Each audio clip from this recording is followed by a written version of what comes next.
Fala galera, bom dia, boa tarde, boa noite. Então, dando prosseguimento aí à nossa aula, essa vai ser a continuação, a quinta parte, do nosso módulo de proteína. Então ainda estou em bioquímica, essa é a nossa quinta parte. E a gente se mantém aí e vai concluir, finalmente, a parte de proteínas. A gente estava falando de enzimas, tá? Aí eu falei para vocês da especificidade das enzimas, beleza? Agora eu vou falar da atividade das enzimas, a atividade enzimática, beleza? Existe uma partezinha aí que é a inibição enzimática que eu não vou trabalhar com vocês nessa videoaula, tá? E eu vou encerrar proteínas e enzimas por aqui, nessa quinta parte, e vou passar como atividade para vocês de pesquisa essa parte de inibição competitiva e inibição alostérica, beleza?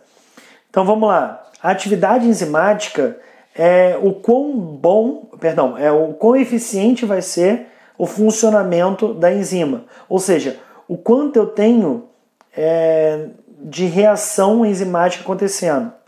Vamos lá, em outras palavras. Deixa eu já disponibilizar para vocês a visão dos gráficos aqui. Reparem que nesse meu primeiro gráfico, que eu estou falando de temperatura, eu tenho uma atividade enzimática aqui, uma velocidade de reação aqui relativamente baixa. Na medida em que eu vou aumentando a temperatura, eu vou aumentando a velocidade da reação. Ou seja, eu tenho condições ambientais ou fatores que influenciam a atividade da minha enzima, que são praticamente os mais importantes: temperatura, pH e concentração do substrato. Nicolas, somente esses? Não, existem outros. Esses são os que caem em vestibular e são os importantes para a gente estudar. Então, primeiro de tudo, temperatura. Como é que a temperatura influencia na atividade da nossa enzima? Tá? Se eu tiver temperaturas baixas demais, eu não tenho uma temperatura ótima para aquela atividade da enzima. Tá? Imagina, por exemplo, um urso que está hibernando. Quando ele hiberna, ele vai reduzir a atividade metabólica dele. Ele vai reduzir por quê? Porque ele está dormindo? Não, não é só por isso, é porque o ambiente é frio. O ambiente gera uma baixa atividade enzimática. Por isso que ele acaba consumindo muita gordura que ele reserva, que ele armazena, para que mantenha o metabolismo dele funcionando no mínimo possível para se manter vivo. Por exemplo, quando vocês viram o Titanic, que o Jack morre lá, ele morre por quê? Ele morreu de hipotermia. O que é essa hipotermia? Ele teve uma baixa na temperatura dele a tal ponto que começou a ocorrer a inativação das enzimas. Por quê? Porque não tinha uma atividade mínima daquelas enzimas. Por que não tinha uma atividade mínima? Porque a temperatura reduziu tanto que as enzimas não conseguiram atuar. Beleza? Então eu tenho o que eu chamo de ponto ótimo. O que é o ponto ótimo? É o momento em que a minha velocidade de reação, ou seja, a minha atividade enzimática, vai estar ao máximo que ela consegue. Por exemplo, de maneira geral no nosso organismo, eu tenho um ponto ótimo da atividade enzimática próximo de 36, 36,5. Tá? Se eu ultrapassar isso daí, eu começo a gerar problemas, tá? Reparem que na subida, abaixo de 36 graus, é uma coisa mais gradual. Quando eu passo dos 36, eu tenho uma queda mais abrupta.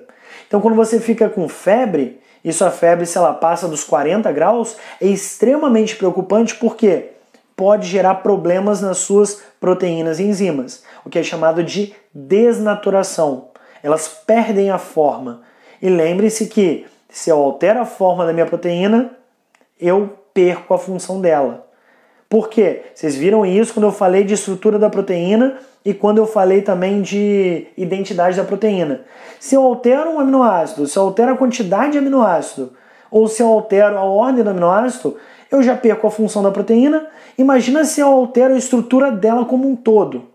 Ela possui uma estrutura terciária. Eu altero para uma estrutura linear. Aí que ela perde a função mesmo, beleza? Então, o aumento da temperatura gera perda da função da nossa enzima. Então, a elevação da temperatura acima do ponto ótimo gera uma desnaturação enzimática, que vai reduzir a velocidade da reação, beleza? Por isso que febres altas são preocupantes. com relação a pH, eu tenho aqui duas curvas, duas condições aqui, uma em azul e uma laranja. Eu tenho enzima 1, eu tenho enzima 2. Por exemplo, eu tenho um pH 2 e um pH 8. Eu tenho compartimentos diferentes do meu organismo, em que a atividade ótima da enzima 1 vai ser em pH 2 e a atividade ótima da enzima 2 vai ser em pH 8. Eu posso identificar, por exemplo, que o meu compartimento em que eu encontro a enzima 1 é o estômago e o meu compartimento em que eu encontro a enzima 2 é o intestino delgado, na região do duodeno. Por que eu posso identificar isso? Porque eu encontro esses pHs nessas regiões. Então eu posso assumir para vocês, por exemplo, fazendo uma inferência, fazendo uma dedução de que minha enzima 1 é uma pepsina, que é encontrada no estômago e tem um ponto de atividade ótimo com pH extremamente ácido, próximo do 2. Já no caso da minha enzima 2, eu posso dizer que ela é encontrada no duodeno e eu posso inferir para vocês que ela é a amilase pancreática, que ela vai ser produzida no pâncreas e vai ser liberada lá no duodeno, beleza? Onde o pH é próximo de 8, é levemente alcalino, beleza? Então reparem que eu tenho enzimas diferentes com pHs que são ótimos diferentes, depende do meu compartimento, beleza? Isso vai funcionar só a nível de órgãos do nosso organismo? Não, isso funciona a nível de célula, isso funciona a nível de organela. Por exemplo, dentro do lisossomo, que é uma organela da nossa célula, o pH do lisossomo é próximo de 5, beleza? É um pouco ácido esse pH. Já o pH do nosso citoplasma, daquele hialoplasma lá do nosso citoplasma, né? Daquela substância coloide lá, que preenche o citoplasma, é um pH neutro. É um pH aproximadamente 7, beleza? Então, essa compartimentalização de organelas, de células, de tecidos, de órgãos, permite pHs diferentes para uma atividade ótima dessas enzimas dentro desses compartimentos diferentes, beleza? De acordo com o pH ótimo para aquela atividade enzimática. Quanto melhor o pH, quanto pH mais adequado para aquela atividade enzimática, maior a velocidade de reação, beleza? Show de bola, então.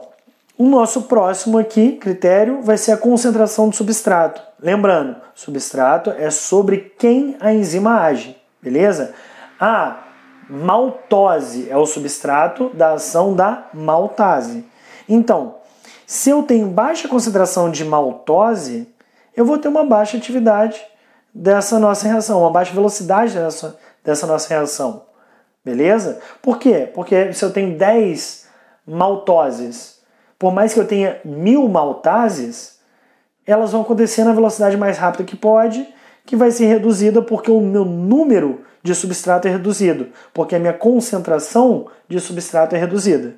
Na medida que eu vou aumentando a concentração do substrato, repare que eu vou acelerando a minha velocidade de reação.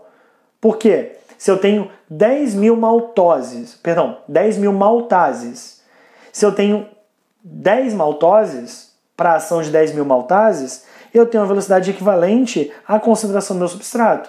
Agora, se eu tenho 10.000 maltases e 10.000 maltoses, eu tenho a velocidade máxima atingida.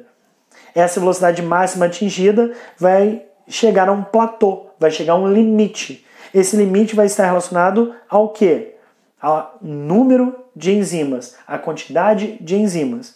Então, se eu tenho 10.000 maltases e eu boto 1 trilhão de maltoses, ela vai ter uma capacidade máxima que ela consegue atuar por tempo.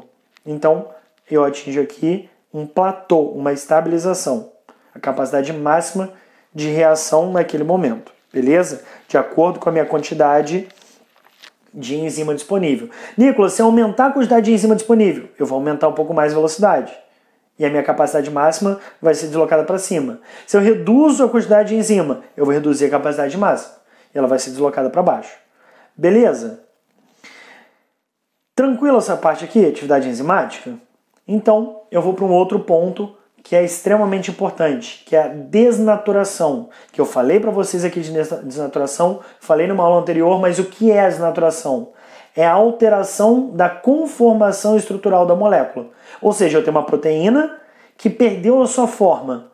Então ela perde também a sua função. Beleza? Como assim, Nicolas? Ela não tem forma, é amorfa? Não, às vezes ela estava na conformação terciária, globular. E por elevação de temperatura, por alteração de pH, ela foi para a sua forma secundária de alfa-hélice. Ela perdeu a sua forma. Se ela perdeu essa forma, se ela alterou essa forma, ela perde a sua função. Ela deixa de ser funcional. Beleza? Isso é uma desnaturação. Proteínas e enzimas perdem a sua função quando a sua forma é alterada, que eu acabei de falar para vocês. Uma outra coisa, quais são os principais fatores que vão influenciar nessa desnaturação? Temperatura, salinidade e pH. Ah, Nicolas, e a concentração do substrato? Não. Por que não?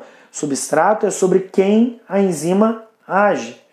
Se eu tivesse concentração do substrato desnaturando enzimas e proteínas, eu não teria atividade enzimática, entende? Não faz sentido. E por que eu não tenho um gráfico aqui de salinidade?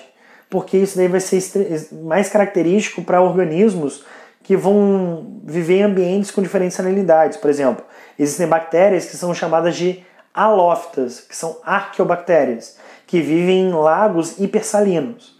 Aí, por exemplo, uma outra bactéria que não é halófita, que não é adaptada àquele local, ela vai ter inativação enzimática por desnaturação das enzimas e das suas proteínas por causa da elevação de salinidade do meio, beleza? Mas enfim, isso daí quase não aparece, só para dizer para vocês que existe. Então, esquematicamente, o que eu enxergo? Eu enxergo isso daqui, ó. Imagina que isso daqui é uma conformação terciária, é uma proteína globular, beleza? Da nossa conformação terciária. Aqui, Nicolas, ela não está na conformação secundária. Ela não está em alfa-hélice, não está em beta-preguiada, nada disso.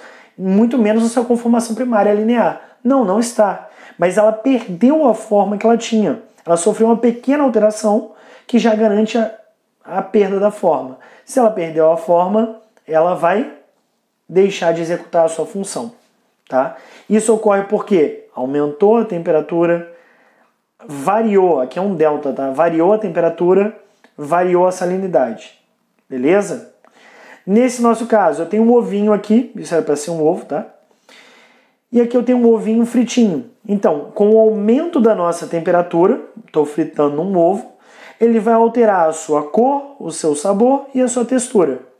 Por exemplo, se você assistiu o filme Rock, você vai ver lá que o cara de manhã, ele toma, sei lá, 3, 4 ovos crus. Quebra o ovinho, bota aquele ovo cru num copo e manda para dentro. Não sei se vocês já tentaram fazer. Se não tentaram, por favor, não tentem, tá? Pode pegar você pode contrair salmonelose a partir do consumo de ovo cru, que é uma doença bacteriana, né?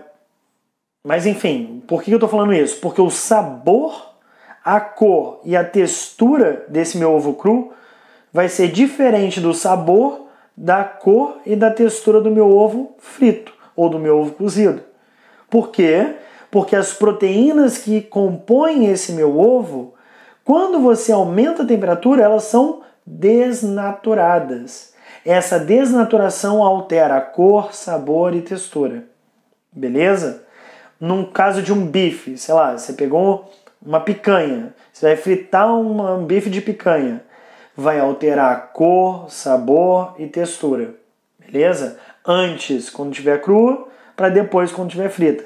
Isso ocorre. Se eu tivesse aqui alteração de pH, ocorreria? Ocorre.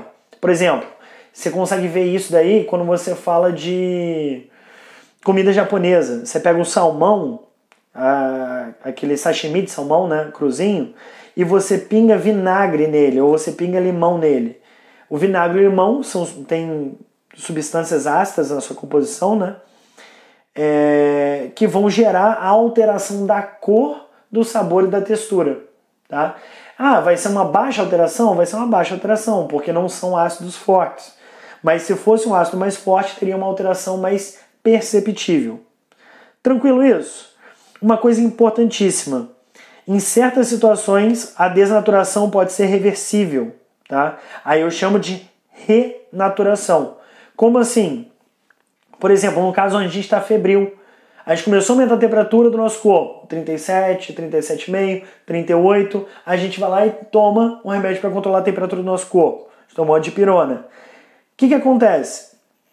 As enzimas e proteínas que começaram a desnaturação, quando a temperatura é reestabelecida, elas vão se renaturar. Quando não existe uma renaturação ou a possibilidade de uma renaturação, eu digo que a desnaturação ela foi... perdão, gente, deu uma travada aqui.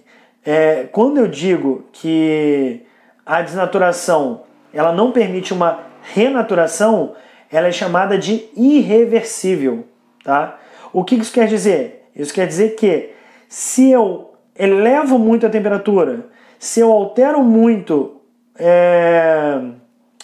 Perdão, aqui não era graus Celsius, tá? Aqui era para ser pH, tá?